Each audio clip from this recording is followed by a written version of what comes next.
¿Qué tal, comunidad? Antes de empezar la historia de hoy, los invito a seguirme en mis redes sociales, YouTube, TikTok e Instagram, para que sigan disfrutando de más contenido como este. Gracias.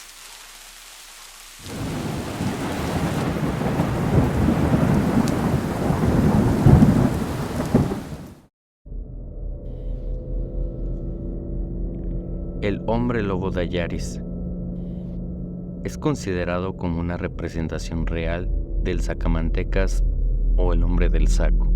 Confesó 13 asesinatos durante el siglo XIX. No fue ejecutado al considerarse el único caso documentado de licantropía clínica. Manuel Blanco Romasanta nació en Reuguerio, Esgos, en España, el 18 de noviembre de 1809 y murió en Ceuta el 14 de diciembre de 1863. Manuel Blanco Romasanta fue considerado mujer hasta los 8 años. Era de aspecto físico normal, aunque más bajo que la media, decían algunas personas. Dicen o decían que medía aproximadamente 137 centímetros. Era rubio y de facciones suaves o afeminadas, algunos podrían decir que tiernas. Era instruido para la época en la que vivía, sabía leer y escribir, además aprendió varios oficios, como cordelero, tejedor, cocinero y sastre, por lo que trabajó como modista, pero se dedicó principalmente a la venta. Contrajo matrimonio a los 22 años, en 1831, con Francisca Gómez, pero su esposa falleció a los 3 años siguientes. Al parecer, no tuvo participación en su muerte. Tras enviudar, empezó a dedicarse a la venta ambulante, trasladándose a la zona de Esgos y posteriormente abarcando toda Galicia. La primera acusación de asesinato le llegaría en 1844 por la muerte de Vicente Fernández, un alguacil de León que pretendía cobrarle una deuda. Tras ser condenado en rebeldía a 10 años de prisión, consiguió escaparse a un refugio en el pueblo abandonado de Hermida. Allí convivió con el ganado durante meses. Volvió a aparecer en público bajo la falsa identidad de Antonio Gómez, mezclándose poco a poco con la población local y estableciendo progresivamente relaciones personales. Ganó en especial la confianza y amistad de las mujeres y niños. Llegó a desempeñar el oficio de tejedor, hizo que arrastrara cierta fama de afeminado. Además, continuaba ejerciendo de vendedor ambulante y de acompañante, sobre todo para aquellas mujeres que debían atravesar los bosques. Durante esos años es cuando comenzaron sus asesinatos, que cometía en los bosques de Redondela y Argostios. Cometió al menos 13 asesinatos, siendo las víctimas siempre mujeres o niños. Las desapariciones pasaban desapercibidas, ya que se encargaba de que sus familiares recibieran cartas contando que se habían establecido en otros lugares, logrando eludir así la justicia durante años. Su fama como vendedor de ungüento de grasa se extendió rápidamente por Galicia, pero las personas comenzaron a sospechar que estaba compuesto por grasa humana.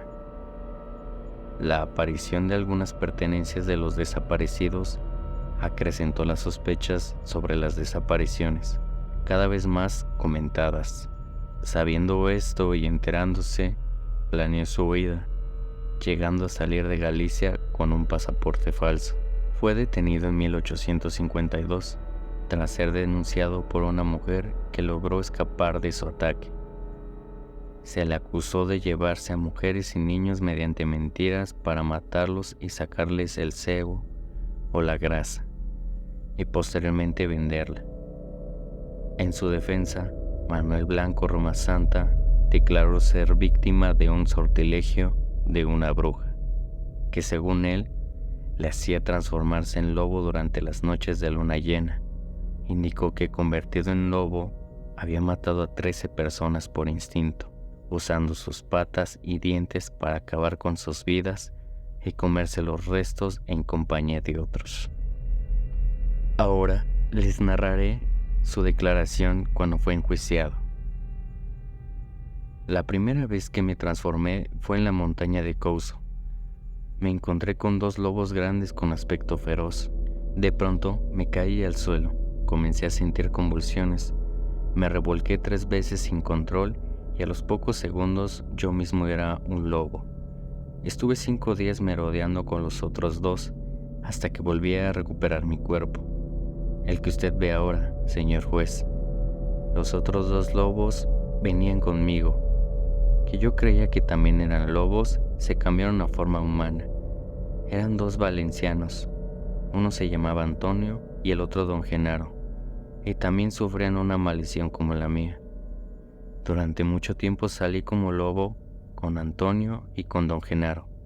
Atacamos y nos comimos a varias personas porque teníamos hambre.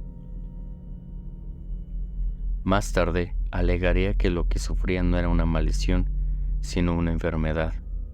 Además, declaró recordar todo lo sucedido una vez transformado de nuevo en ser humano, lo que fue decisivo para su sentencia. La defensa del reo argumentó que no se podía probar un asesinato con una única confesión, aunque ésta fuera del propio acusado. El juicio, conocido como la causa contra el hombre lobo, duró aproximadamente un año. La sentencia llegaría el 6 de abril de 1853, cuando Manuel Blanco Romasanta contaba con 44 años. Se consideró que ni estaba loco ni era idiota o maniático, y se le condenó al garrote vil por los únicos 9 asesinatos que se le pudieron probar, y a pagar una multa de 1,000 reales por víctima. Después, en Francia, un hipnólogo que había seguido el caso envió una carta al ministro de Gracia y Justicia en la que expresaba sus dudas acerca de si Romasanta padecía o no licantropía. Aseguraba haber curado a otros pacientes con la hipnosis y pedía que, antes de ejecutarlo, lo dejaran hipnotizarlo. También solicitó la intervención de la reina Isabel II, que a su vez pidió al Tribunal Supremo que revisase el caso. Tiempo después, la reina Isabel II firmó una orden para liberar a Manuel Blanco Romasanta de la pena capital, reduciéndose esta a cadena perpetua. Murió el 14 de diciembre de 1863 en la prisión de Ceuta por cáncer de estómago, y se desconoce dónde han ido a parar sus restos. Su vida dio lugar a la creación de cuentos, novelas, documentales y películas.